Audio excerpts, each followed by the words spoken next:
Hi, I'm Chief Meteorologist Mike Collier, and welcome to the top 3 weather headlines of the week. Each week, we're going to take an in-depth look at some of the big impacts the weather has had on the country. Whether it's in the state of Oklahoma or other parts of the U.S., we'll bring you in-depth knowledge on what has been occurring in the weather world. Let's check in with meteorologist Kerrigan Chauvin. Meteorologist Kerrigan Chauvin here.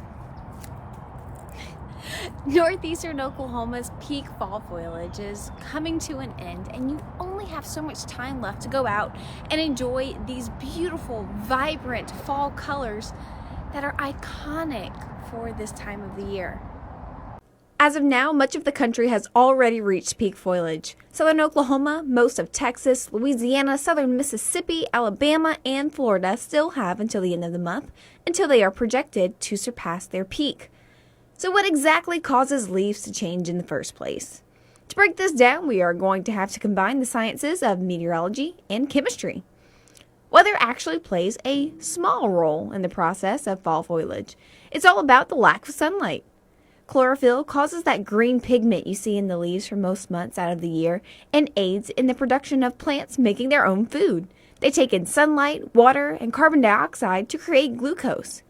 The further we get into the fall months, days get shorter and less sunlight is received by the leaves. Trees then stop producing chlorophyll, allowing for the yellow and orange tones to make their appearance. Orange is seen due to the presence of beta-carotene. Yellow is brought out due to the presence of flavonols. Veins that connect the leaves to the trees eventually start to close, trapping sugar in some leaves. This is when the bright reds begin to make their appearance. Anthocyanins are the compound responsible for this. Weather actually is known to make an impact on the vibrance of reds in the peak of foliage. Above freezing, low temperatures will favor brighter reds, especially in maples, while an early frost tends to weaken the bright red color. Thanks, Kerrigan. Let's get a more in-depth look at some of the tropical issues that have been going on. Let's check in with meteorologist Brandon Woolley. Flooding recently turned deadly in North Carolina. Tropical storm Eta surged northward, and at the same time, a cold front moved in from the west. The collision of these two weather systems caused the catastrophic flooding. At least 7 people have died, dozens rescued, and roads and bridges have washed out. Vehicles were left stranded as the murky water quickly rose. Swift water rescues occurred in neighborhoods. Across the state, more than 16,000 homes and businesses lost power due to the storm.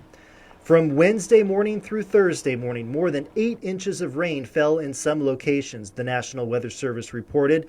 A reminder during floods, turn around, don't drown.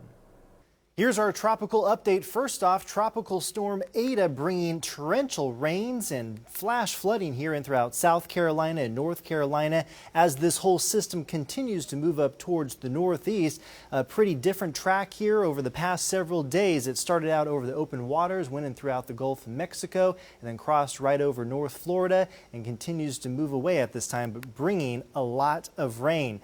Next up, we are tracking, along with the National Hurricane Center, this area of disturbed weather here just to the north of South America. The formation chance over the next couple of days between 80 to 90%, and it looks like this has a high probability of becoming the 30th named storm of the 2020 Atlantic hurricane season. Already record-breaking compared to 2005. So next up, this will probably be called Iota, the 9th letter of the Greek alphabet. Thanks for checking in with this edition of the Top 3. We will continue to keep you updated on your app, so download it now. Share this with your friends as well as we continue to bring you the highlights of the weather in the United States.